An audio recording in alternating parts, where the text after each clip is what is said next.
दिनै मिडिया सारमोननिसिम जों मोनसे फोसावनो नागिरदों जों मावरा गामि जानानै जोङो दिनै बिजेपि पार्टिखौ मोजां मोननानै जोङो गामिनि माखासे पार्टिनि बिपिएफ आरो ज' जोङो आंनि न'खरावनो जोङो बिजेपि पार्टिखौ मदद होनो थाखाय जोङो गामिनि जानानै ओंखारबोनाय जाहैबाय। मानो होनोबा दिनैहाय भारत सरकार आरो आसाम सरकाराव बिजेपि दोलोआनो जेरै सासन खालामदों थिग बिदिनो जोंबो दा आसा खालामनानै जोंबो दतमा समस्थियाव जोंबो जोंनिनो मनरन्जन सारखौ देरहाहोनो थाखाय जों दा गाजा गोमजायै जों दा जगदान होनाय जाहैबाय।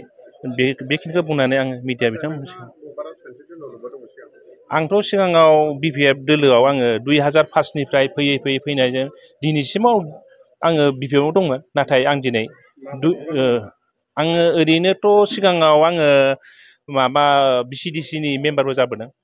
बिनि उनावहाय नैबे दाथ' जोंनि सरकार गैया हिसाबै बा बिपिएफ सरकार गैयैयाव आङो ओरैनो जेनेरेल पाब्लिक बायदि जानानै थादों। ओरैनो पदफोर दङ माबायाव बिसिडिसि लेभेलाव प्राइमारि लेभेलाव। ओमफ्राय दा माने कार्जकति गैयैखाय जोङो ओंखारनाय जायाखै। दा ओंखायनो जोङो दिनै जोङो बिपिएफ हान्जामोन सिगाङाव दा जोङो आंजों लोगोसे गामिनि माखासे जोंनिनो मावथि सांग्रां बिथांमोनखौ लोगो लानानै आङो बिजेपि सरकाराव जगदान होनाय जाहैबाय आरोखि। दा जोङो मावरा गामिनिफ्राय जों दिनै 13था न'खरा फैग्रोनाय जाहैबाय आरो उनाव लासैनो जों बोबावगोन। मानो होनबा जों दा सिगां हाबग्रोनाय जाहैबाय। लासैनो जोंनि मावनायखौ नुबासो रायजोआ फैगोन। जों दा ओंखायनो जोङो आगानसेबाबो आवगायग्रोनाय जाहैबाय आरोखि दिनैनि दिनाव।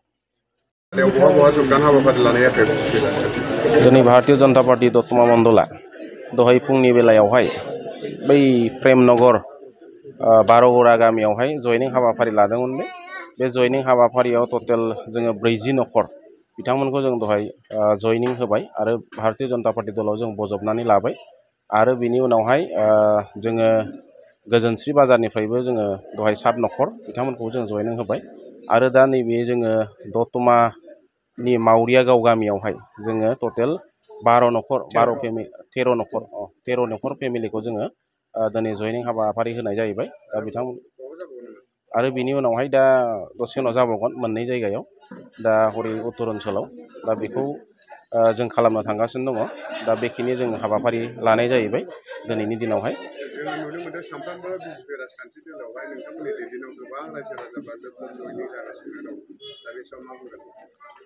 दा बाहाय जोङो बुंनांगोन जे भारतीय जनता पार्टीया दिनै रायजो राजाफोरनि जोबोद अनसायनाय मोनदों।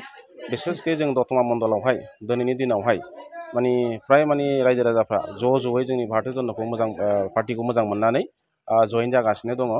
आरो आं बेखौनो मेसेज होगोन फैबाय थानाय समावहाय जोंनि दतमा मण्डलाव जोङो भारतीय जनता पार्टीया एखे स्ट्रंलि इलेक्सन गेलेगोन आरो जों देरहागोनखौ फुरा रोखा पिक्सारखौ जों नुनानै दङ।